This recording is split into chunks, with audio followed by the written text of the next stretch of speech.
మదిర నియోజకవర్గం మాజీ ఇన్ఛార్జ్ బొమ్మెర రామ్మూర్తి సంచలన వ్యాఖ్యలు చేశారు. ఖమ్మం పార్లమెంట్ నియోజకవర్గ బీఆర్ఎస్ ముఖ్య నేతల సమావేశంపై తీవ్ర విమర్శలు చేశారు. బీఆర్ఎస్ పార్టీని సర్వనాశనం చేసిన వాళ్లు వేదికపై ఉన్నారని ఫైర్ అయ్యారు. ఎలాంటి పదవి రాకున్నా బీఆర్ఎస్ పార్టీని నమ్ముకొని 23 ఏళ్లుగా పార్టీ కోసం కష్టపడ్డానన్నారు. అయినా పార్టీ నుంచి తనకు ఎలాంటి గుర్తింపు లేదని ఆవేదన వ్యక్తం చేశారు. ఇతర పార్టీల నుంచి వచ్చిన వారికి అధిక ప్రాధాన్యత ఇస్తున్నారని ఫైర్ అయ్యారు. బీఆర్ఎస్ పార్టీ ఓడిపోవడానికి కారణమైన వారిని వెంటనే సస్పెండ్ చేయాలని డిమాండ్ చేశారు. ఈరోజు కేసీఆర్ గారు పిలుపు మేరకు ఖమ్మం పార్లమెంటు నియోజకవర్గ ముఖ్య కార్యకర్తల సమావేశం జరిగింది. ఆ సమావేశానికి జిల్లాలో ఉన్న ముఖ్య నాయకుల్ని అందరినీ కూడా స్టేజ్ మీదకి పిలిచారు.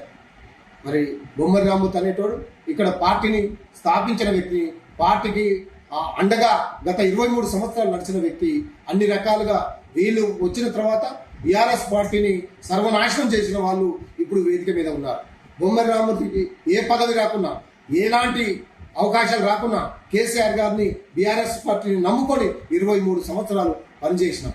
మొన్న కూడా నేను పోటీ చేయాలని అనుకోలేదు, కానీ ఆత్మగౌరవం సాటుకోవాలని, ఇప్పటికైనా గుర్తిస్తారని, కనీసం ఎవరైనా ఫోన్ చేస్తారని నామినేషన్ వేసిన ఎవరు కూడా ఫోన్ చేయలే, ఎవరు కూడా విత్డ్రా కమ్మని చెప్పలేదు. కాబట్టి నేను అలానే కంటిన్యూ అయినా. అది కూడా గులాబీ జెండా కప్పుకునే ఉన్నా.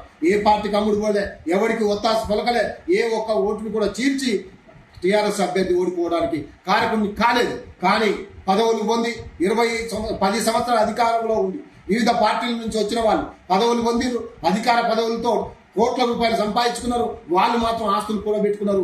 ఉద్యమకారులను ఆ రోజు నుండి ఈ రోజు వరకు అవమానపరుస్తున్నారు. తెలంగాణ భవన్కు పోతే మీరు బయట కూకోండి అంటారు. తెలంగాణ ఏదైనా సభ వస్తే మమ్మల్ని స్టేజ్ మీద పిలిపియారు, పైన కూర్చొని జంబాటాలు కొడతారు, పోజులు కొడతారు. కానీ పార్టీని మాత్రం సర్వనాశనం చేసిన వీళ్ళే మళ్ళీ బీఆర్ఎస్ పార్టీకి మేమే మునగాలం అంటారు. కాబట్టి ఈ సందర్భంగా నా ఆవేదన కేసీఆర్ గారికి, కేటీఆర్ గారికి తెలియాలి.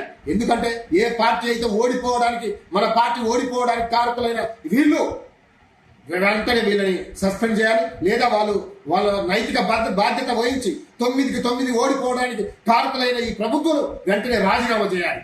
లేకపోతే ఈ పార్టీ బాగుపడడం చాలా కష్టం. ఇక్కడ దొంగలు ఉన్నారు, ఒకరికొకరికి ఒత్తాసు పలుకుతూ డబ్బు సంచులకు అలవాటు పడిన దొంగలు మాత్రమే ఈ పార్టీలో కొంతమంది ఉన్నారు. ఆ కొంతమందిని బయటికి తన్ని తరమాలని ఈ సందర్భంగా తెలియజేస్తున్నాను.